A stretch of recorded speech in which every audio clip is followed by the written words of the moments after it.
I'm Rob Licuria, Senior Editor at Gold Debbie, here with Aiyana Trotter, Production Designer on The Wonder Years. Aiyana, you just recently won an ADG Award for your work on the Netflix comedy Family Reunion, so congratulations on that. Thank you.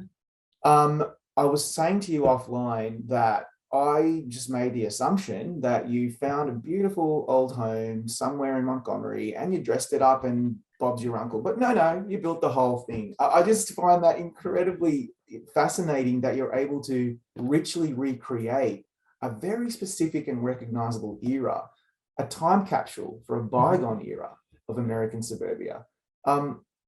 Where do you begin when you're trying to recreate something like that? Well, obviously, looking at research from photojournalists and magazines and all kinds of collections and people's private collections as well. One of the challenges of this project is it is a middle-class Black family from Montgomery, Alabama. And in that time period, there's not a lot of specific research on this particular type of family. And so, I'm pulling from general resources, but I also worked very hard to find people's photos, taken in people's private collections and some work of photojournalists to try to capture some of the details. But it's interesting because people's homes at that time there was definitely a lot of the feel of the 60s and the 50s in their homes, but in a way, they have much less stuff than we do now. And their walls are often, a lot more bare than what we'd like to see on a television set. So there was a lot of balance in trying to make it feel like someone's home, but also give it a little bit extra texture so we can tell more about our characters' personalities and their background. That's fascinating because when I watch the show and I'm looking at the sets, they're so textured, they're so rich. Like there's the dated wood paneling, the plush carpets, the textured couches, recliners, the throws, the little lampshade, and it's all so specific. All that accoutrement from 1968 suburbia. And you say you were able to find some inspiration from personal collections and other source material. But I just wonder, where do you find all the little pieces? Is a lot of that stuff built, or are you just able to source them from all over the country? How does that work? Well, we don't build very much. We are a half-hour television show, so we have a 5-day shooting week. Very quick turnaround. We did have a little more time for our permanent sets, but still never as much time as you like. Our set decorator Andrea Doyle, for a permanent set, she combed all of Georgia, went over to Alabama. We even had a shopper pulling some things from Detroit, but everything on our set almost is from the period. There are certain things like flooring materials, you don't want to use something that old, but even the fabrics, all of them are on that set almost are authentic or very close reproductions.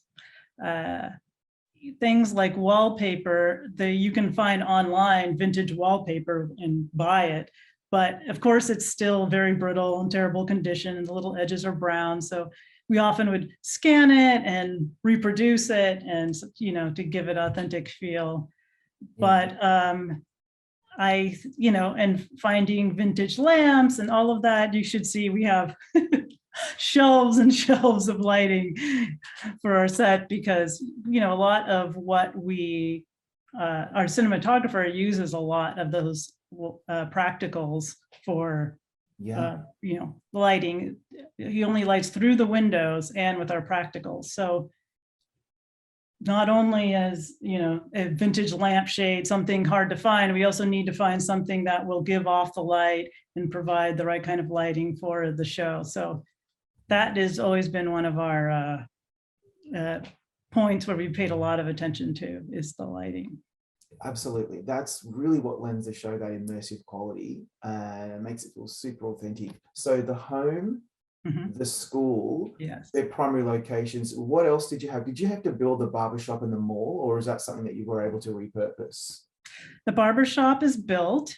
Wow. And the mall, we actually spent a week in Montgomery, Alabama, shooting various locations like the Dexter Avenue Baptist Church and the planetarium. And we actually shot at a mall there, although it was built in the late 60s, but obviously the interior was pretty modern. So we did a build-in within the mall. Wow. Which was a really fun experience and very unexpected. I can imagine something like a barbershop would be super fun too. It just reminds me of the wonderful Eddie Murphy films, and just it's really key to this particular genre. Was that something that you've always kind of wanted to tackle? I just had a feeling when I started the show, I'd be ending up building a barbershop, and it's a lot of pressure because there's some great iconic barbershops and film. And one thing that we really worked hard on was the intimacy of the shop. And so we decided to make it very narrow. So in one shot, you could see everyone sitting and waiting for their haircuts, and everybody who is currently getting a haircut. Maybe the set was 12 feet wide. It was something, we really sort of looked at in our models and worked with a cinematographer just to get that intimate feeling. I've sat in a barbershop many a time, and I know that vibe. It's a particular vibe. Montgomery at this time was in the midst of such social upheaval and social change within the civil rights movement. And that's obviously a through line in the narrative on this show. And it's something that, audiences want to see.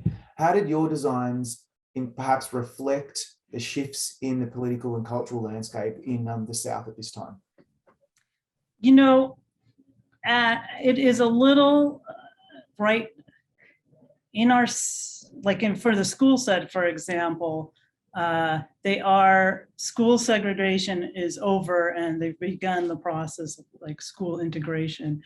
And, there are certain things in general, it looks, there's not a lot of specific moments in the public space at that point in time. But I think in the family's home, you can see a lot of different moments of them celebrating their own African-American identity. So in some of the art, Bill Williams has a lot of art made by his friends, Black artists, and we use some local artists and some non-local artists for these artworks. He at the time, he also had different African masks in the family room. And this reference was taken from our own showrunner's family home. They had a few African masks. And in the room of Kim, she's got some posters from the Black Panther movement and, various clues like that around the home. There are moments, I think actually in the second episode, we do come upon, they are preparing for a rally, and it's not quite Black Panthers, but, they're sort of similar. And so we have to pull from a lot of the graphics, and it's wonderful to go through some of these archives that, from civil rights museums, which there's some really wonderful ones in Alabama and in Georgia, and trying to recreate a lot of these posters. It's so rich. It's so beautiful, your work on this. Congratulations on that. We're going to bring you back now for our group chat, Aiyana. Okay.